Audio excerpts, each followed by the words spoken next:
with the safe cam in here. Are you kidding me? That's how you start a morning right there.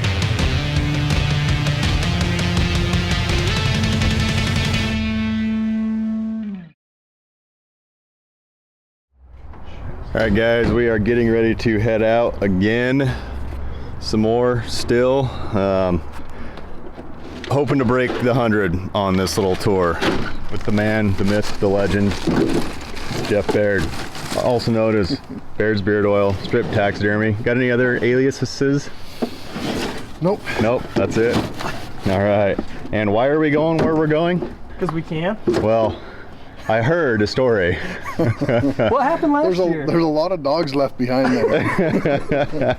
I got a good scouting report on it. You know, it's actually funny you say that because the year before, last year when you went down there, Mike and I went down there and did the same thing. Oh, that's when your gun was off. My gun was off, and I think he missed 5. Like 7 coyotes that day. Like 20-year-old coyotes down there. Yeah.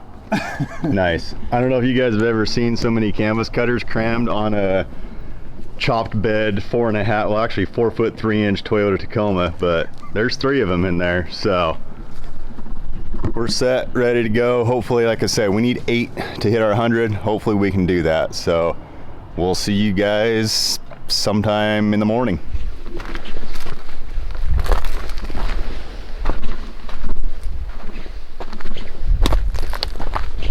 Go away with the camera. You planning on waking up anytime soon? Nope, I'm not. I'm sleeping. I had to check out the IR and see how it worked. Not too bad. How'd you sleep? Like a champ, as always, because I'm a canvas cutter, dude. Nice. Guys, we have canvas cutters scattered all over the desert. Garrett's over there because he snores. Jeff's over here because he snores. Morning. Morning. And I'm clear over here because I don't snore. First time I've used the IR on this camera. I didn't even know I had it until a few weeks ago, but yep.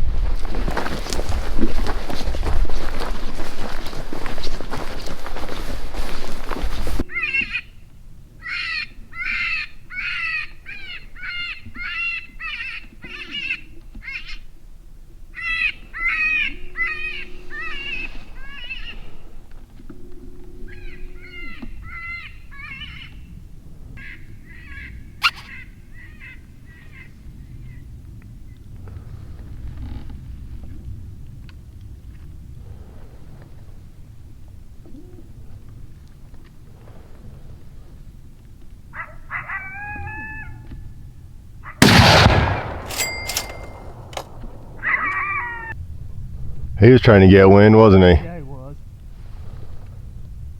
That was 17 minutes. Yeah. Seemed like 5. 93. 93. 7 to go, dude. 7's it. Really? It's an older female. Yeah. Just not big. Definitely not near as big as ones we've been killing up in central to northern Nevada. Coming in hot. Take it. Did it go all the way through? Bullet? It actually did. Surprising.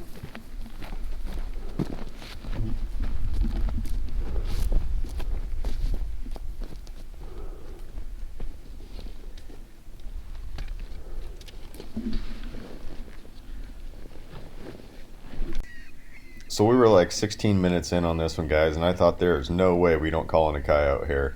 Then Garrett kisses, and I didn't see anything. I was so confused there for a minute.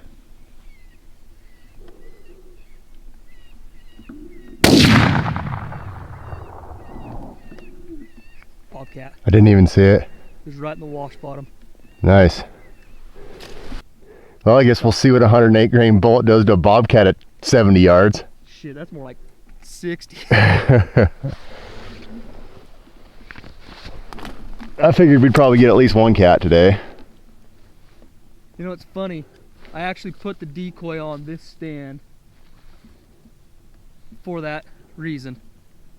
Thinking we might get a cat. I might not even be able to see him from where I'm at.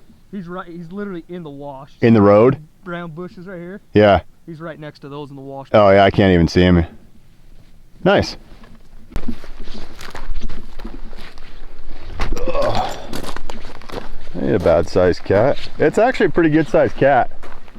Yeah.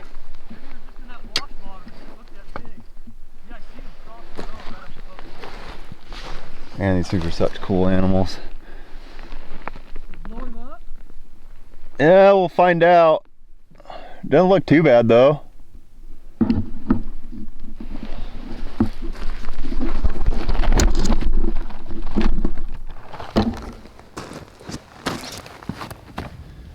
Well, the entrance is good. Let's see what the exit is. Oh, not bad at all, dude. Perfect, just punched right through him. Guys, we got to get him a load that doesn't go through it ever. That's a big cat. Yeah. I mean, that ain't a bad hole at all. No. It'd be nice if there wasn't one though. Yep. Look at the color. Holy crap. That's a good cat right there. Dude, that's a gorgeous cat. Is it really? Yeah. Look at that thing, guys. Oh yeah. That's a pretty good sized cat. Yeah. He didn't look that big in this wash, but I bet that's a 20+ pound cat. Just a reminder, guys, make sure you know the regulations in the state you're hunting. They vary dramatically from state to state, especially with bobcats. I sure hope so.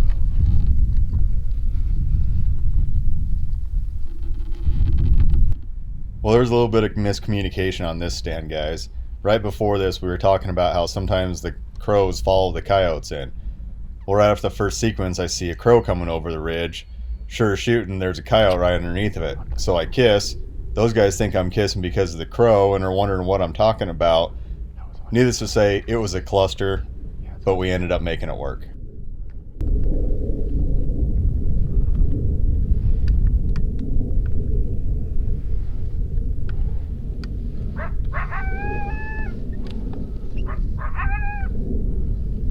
Shotgun. Sorry. You good? You got him? He's hit. He's hit hard. We might be able to get him. Pretty heavy dog. Yeah. Big old dog now. Yeah, there we go. What'd you say, 94? Heck yeah. had to do a little bit of a track job. Got him with a shotgun. Yep, but we got him. A couple 100 yards into the sage, but we got him. Money. Yeah, guys, once you hit one with a shotgun and he runs off, don't automatically assume they're done. This is the second one we've done this to, and watch them. It's just like coyote body language. When they're running, if they're having a hard time keeping their feet under them, they're gonna go down. So stick after it, go find those animals, don't leave them out there wounded. We took, what, probably 20 minutes to find this one, 15, but 5. yeah, we got him. This was another one of those days, guys, where the wind would not pick a direction. We walked into this stand and had a great place to set up, but walking in, the wind switched on us, so we had to make this crap setup.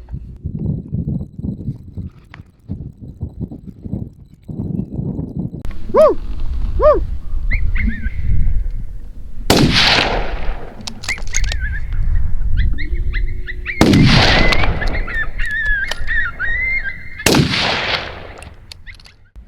And this was the result of the crap setup. Somehow this coyote snuck out of some canyon right below us, stayed right in the bottom, caught our wind, and ran up the hillside. We didn't even see him until he was going up the middle of the hillside to our north there. He's still going. You guys are probably wondering why I'm filming a cow elk while we're coyote hunting. Well, the significance of this cow elk is this is the only cow elk in this entire area of the Arizona Strip. There's a handful of them on the strip. They're not supposed to be there. Garrett actually has a tag for one, but didn't have it with him. And we had nowhere to put it in the truck, and I was not about to drive the extra 4 hours back home and turn around and come back out. Long story short, we decided calling coyotes was more important than shooting cow elk right now. So we finished the standoff and kept calling. 9 o'clock, 9 o'clock.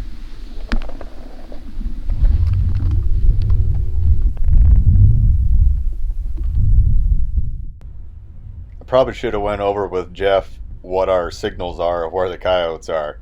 I said 9 o'clock and he looked at Garrett and said, "Where's 9 o'clock?" Not even thinking, it's just clock directions, but Anyway, I didn't think they'd even be able to see this coyote because I could barely see it. It was just low enough that I could barely see it, and they were sitting lower than I was. So they never ended up even seeing this coyote, and he was smart, caught our wind, and just started circling. Never ended up coming any closer.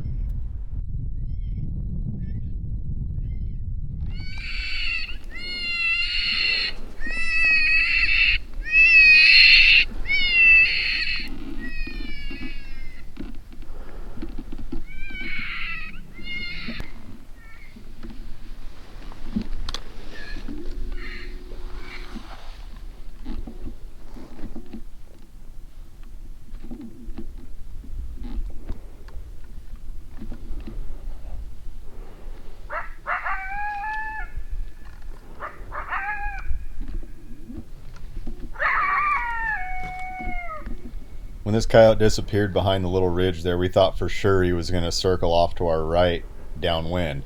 Well, he didn't. He went left, and it was an area where none of us could get a shot. So, once again, wind didn't cooperate, and neither did the coyotes.